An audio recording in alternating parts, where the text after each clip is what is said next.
என்னதான் நம்ம எவ்வளோ எஃபர்ட் போட்டாலும் 100% கொடுக்கணும். நம்மளோட எஃபர்ட் வந்து சக்ஸஸ்ஃபுல்லாக நம்ம கொடுத்தாலும் சம்டைம்ஸ் ரிசல்ட் சக்ஸஸ்ஃபுல்லாக இருக்கிறதில்ல. நம்ம எக்ஸ்பெக்ட் பண்ணுற மாதிரி ரிசல்ட்ஸ் வரதில்லை.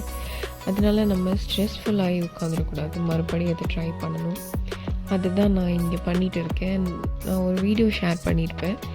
அதில் வந்து நான் என்டையர் பாட்டில் இருக்கிற என்னோடய கட்டிங்ஸ், ஸ்னேக் பிளான்ட் கட்டிங்ஸ் எல்லாத்தையும் நான் எடுத்து அது ஃபுல்லாக Mealy பக்ஸால் effect ஆகிருந்தது.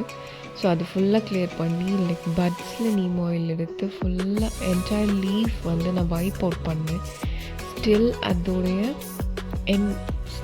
End of the டே அது வந்து அஃபெக்ட் ஆகிருந்ததில்ல. ஸோ அது டீப்பாக போயிடுச்சு. ஸோ அதோடைய ரிசல்ட்டை நம்ம பார்த்து தான் ஆகணும். அதை தான் நான் இப்போது எக்ஸ்பீரியன்ஸ் பண்ணிகிட்டு இருக்கேன். ஸோ இந்த லீஃபில் வந்து அந்த ராட் கொஞ்சம் ஆகிட்டு இருந்துச்சு. சரி, நம்ம ஃபுல் லீஃபையும் நம்ம விட்டுறக்கூடாதுன்னு நான் அந்த ராட்டன் ஏரியா மட்டும் நான் சாப் பண்ணி எடுத்திருக்கேன்.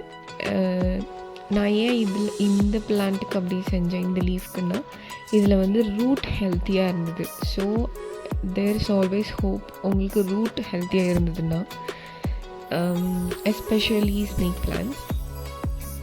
ஸோ ஐ தாட் ஓகே இது ரிவைவ் பண்ணிடலாம் அப்படின்னு. ஸோ இதுதான் அந்த பாட்டு. இதில் வந்து மற்றதெல்லாம் கொஞ்சம் ஃப்ரெஷ்ஷாக இருக்குது. நீங்கள் பார்த்தாவே உங்களுக்கு தெரியும். மற்றதெல்லாம் கொஞ்சம் ஃப்ரெஷ்ஷாக தான் இருக்குது. 1 or 2 லீவ்ஸ் வந்து அஃபெக்ட் ஆகிருந்தது. அதாவது மீலி பக்ஸ் அஃபெக்ட் ஆனதுனால, நாட்ஸ் அஃபெக்ட் ஆனதுனால அதோடைய பேட் திங் வந்து டீப்பாக போயிடுச்சு. So end of the day it will rot. அதுதான் வந்து அந்த மீலி பக்ஸில் இருக்க பிரச்சனையே.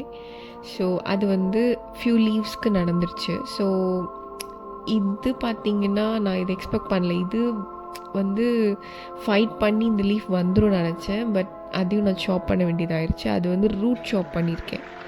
பிகாஸ் அது நம்ம ரொம்ப டீப்பாக அது வந்து சைடில் அஃபெக்ட் ஆகிடுச்சு நாட்ஸ். ஸோ ரூட் சாப் பண்ணி தான் ஆகணும். அது நல்ல திக்கான லீஃப்ன்றதுனால நான் கேர்லெஸ் வர back to its place. Bye. Happy planting.